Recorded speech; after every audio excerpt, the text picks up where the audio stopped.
जी, तो दोस्तों आज के आई फैक्शनर के लर्निंग वीडियो ट्यूटोरियल में हम बी से शुरू होने वाले इंग्लिश सिनोनिम्स के मीनिंग सीखेंगे और उनको यूज़ करना सीखेंगे। तो शुरू करते हैं जी अपना आज का आई फैक्शनर का लर्निंग वीडियो ट्यूटोरियल। दोस्तों, सिनोनिम्स उन वर्ड्स को कहा जाता है जो के सिमिलर मीनिंग देते हैं। जैसे हमारे पास यहाँ एग्जाम्पल है बैकबोन और स्पाइन। बैकबोन और स्पाइन दोनों का मीनिंग है रीढ़ की हड्डी। एग्जाम्पल सेंटेंस है माई backbone is hurting.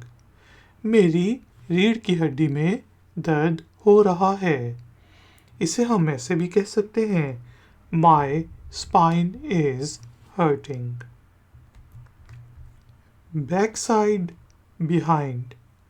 Back side और बिहाइंड का मीनिंग है पीछे, पिछला हिस्सा। Example they attacked from back side.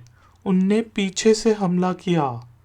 इसे हम ऐसे भी कह सकते हैं दे अटैक्ड फ्रॉम बिहाइंड। बैड का सिनोनिम पुअर भी हो सकता है और नॉटी भी हो सकता है। पुअर का वैसे मीनिंग तो गरीब होता है, लेकिन यहाँ पे बैड, पुअर और नॉटी सब बुरे के मीनिंग में यूज हो रहे हैं। जैसे हम कहते हैं द वेदर इज बैड, मौसम बुरा है। इस चीज को हम ऐसे भी कह सकते हैं द वेदर इज पुअर। तो यहाँ पे इसका मीनिंग ये नहीं है कि मौसम गरीब है, बल्कि इसका मीनिंग है मौसम बुरा है। इसी तरह हम कह सकते हैं my hand writing is bad, मेरी लिखाई बुरी है। इस चीज़ को ऐसे भी कह सकते हैं my hand writing is poor. Ballot और पोल। जिस तरह वोटिंग के दौरान इलेक्शंस में बैलेट पेपर्स कहते हैं। बैलेट क्या होता है कि वो जो आप वोट डालते हैं और फिर काउंटिंग होती है, उसी चीज़ को पोल भी कहते हैं। उसी से निकला है पोलिंग स्टेशन। यहाँ पे हमने पहला सेंटेंस बनाया where are the balloting papers. वो पेपर्स कहाँ हैं जिन पे वोटिंग होनी है, बैलेट पेपर्स कहाँ पे हैं। इस चीज़ को हम ऐसे भी कह सकते हैं where are the polling papers. To beat का सिनोनिम है टू डिफीट। यहाँ पे हम टू का वर्ड इसलिए यूज़ कर रहे हैं क्योंकि ये दोनों वर्ब्स हैं। और यहाँ पे टू बीट और टू डिफीट का मीनिंग है शिकस्त देना। बीट वैसे मारने को भी कहते हैं, लेकिन टू बीट और जब हम टू डिफीट सिनोनिम के तौर पे यूज़ करते हैं तो इसका मीनिंग है हारना, शिकस्त देना, शिकस्त होना। जैसे we will beat them in the next match, हम उन्हें अगले मैच में हरा देंगे।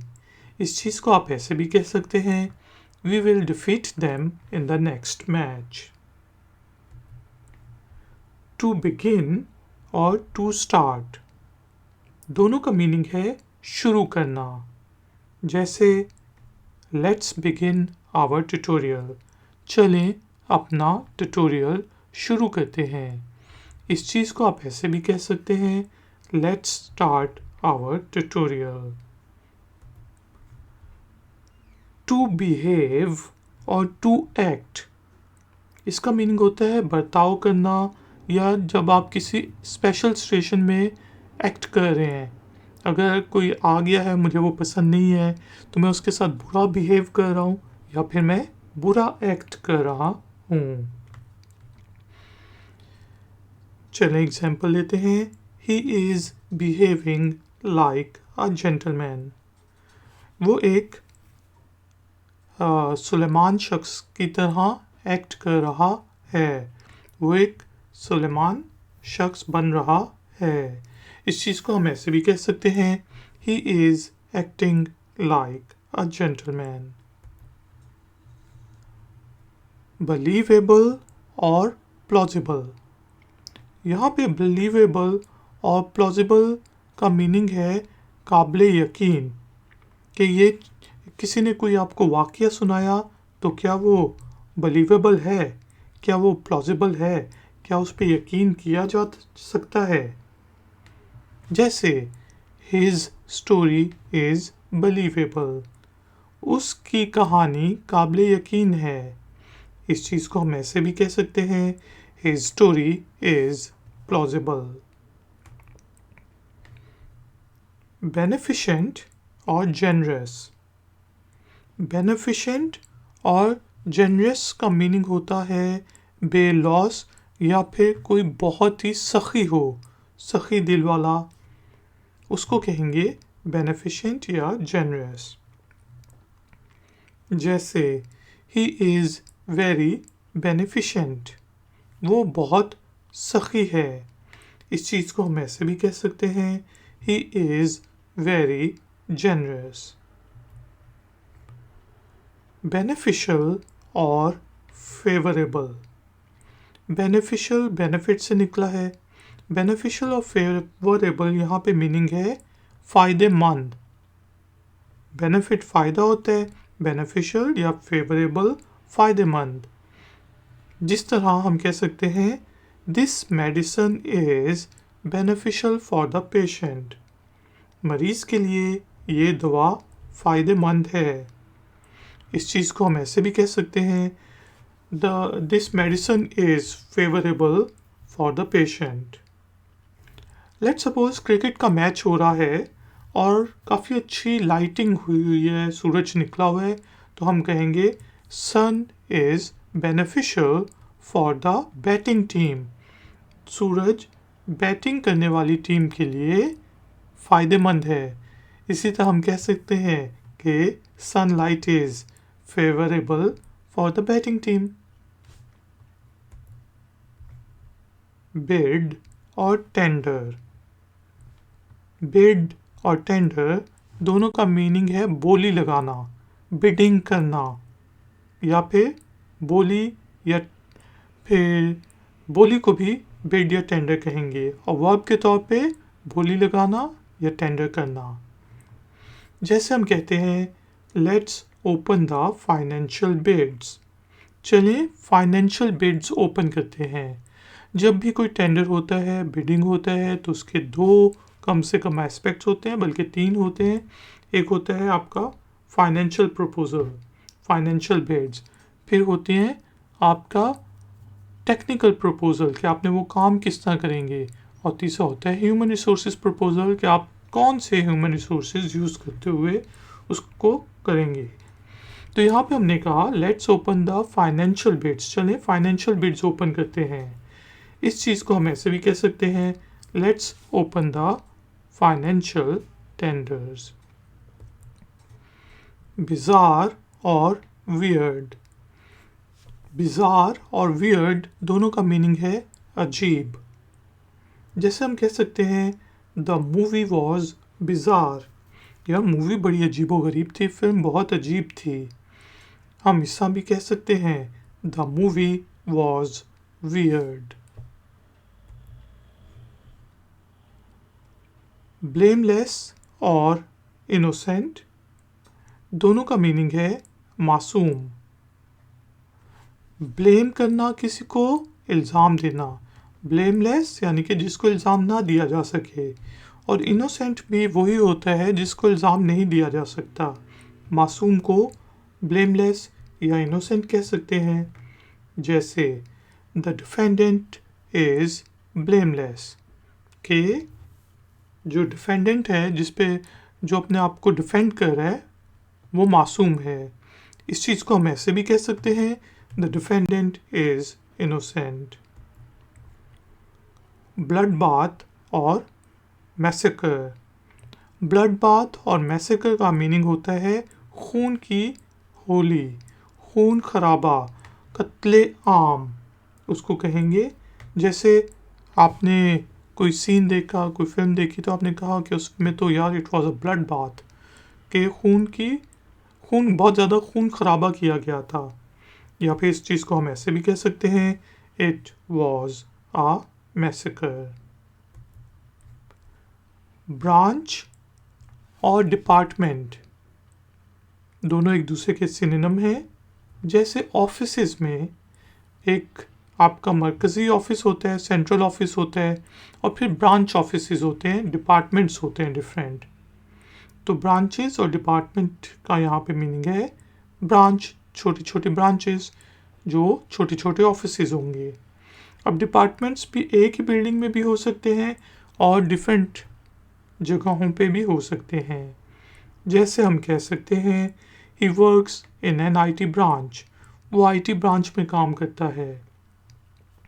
या फिर he works in an IT department. Brave और करेजियस। ब्रेव और करेजियस दोनों का मीनिंग होता है बहादुर।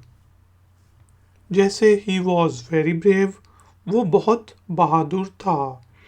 इस चीज़ को हम ये भी कह सकते हैं कि ही वॉज वेरी करेजियस, कि वो बहुत करेज वाला था।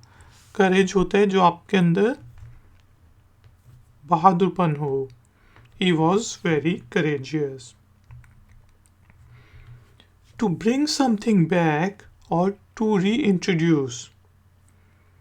टू ब्रिंग समथिंग बैक या टू री इंट्रोड्यूस का मीनिंग है दोबारा से वापस चीज़ को लाना, दोबारा से किसी चीज़ को इंट्रोड्यूस कराना।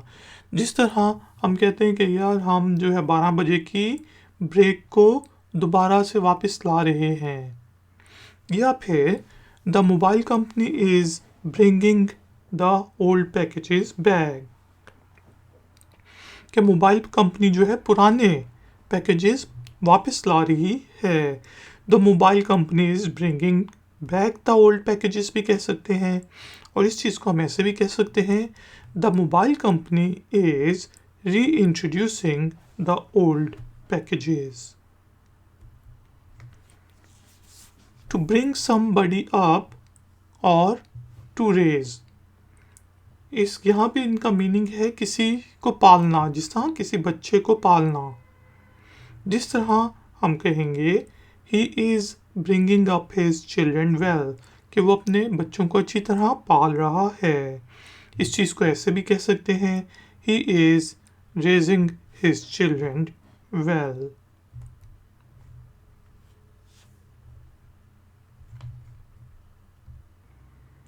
नेक्स्ट वर्ड है ब्राउ और फोरहेड। ब्राउ और फोरहेड पेशानी को कहा जाता है, माथे को कहा जाता है, और इसी से निकला है आईब्रो। यहाँ पे हमने कहा put the wet clothes on his brow, उसकी पेशानी पर गीले कपड़े रखो, क्योंकि शायद बच्चे को बुखार है तो हम कहते हैं put the wet clothes on his forehead. तो ब्राउ और फोरहेड दोनों का मीनिंग है पेशानी। बिजनेस का सिनोनिम हो सकता है कॉमर्स या फिर ट्रेड। बिजनेस वैसे कारोबार को कहते हैं और ट्रेड जो है तजारत को कहा जाता है, लेकिन यहाँ पे ये तीनों वर्ड्स कारोबार के मीनिंग में यूज़ हो सकते हैं। जिससे हम कह सकते हैं the business is going well, कारोबार अच्छा जा रहा है। इस चीज़ को ऐसे भी कह सकते हैं the commerce is going well, और कॉमर्स से ही ई कॉमर्स निकला है, ई बिजनेस को ई कॉमर्स भी कहा जाता है।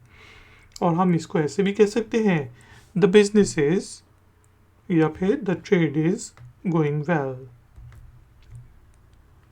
बिजी और एंगेज्ड, जैसा फ़ोन बिजी होता है या फ़ोन एंगेज होता है, इस वक्त मैं बिज़ी हूँ, इस वक्त मैं एंगेज हूँ किसी एक्टिविटी में, तो मसरूफ़ को हम कहते हैं बिजी या एंगेज्ड। जैसे the phone is busy, phone जो है मसरूफ़ जा रहा है, या फिर the phone is engaged. Ladies and gentleman, thank you very much for joining me. अगर आपको ये वीडियो पसंद आई है तो लाइक का बटन ज़रूर प्रेस करें, और अगर आप नए हैं तो चैनल की सपोर्ट के लिए और नई नई नोटिफिकेशंस के लिए चैनल को सब्सक्राइब करके बेल आइकॉन को प्रेस कर लें। मैं हूँ आई फैक्शनर, मिलूंगा आपसे एक और नए वीडियो ट्यूटोरियल में। Until then, take care, keep learning, keep enjoying. Good day.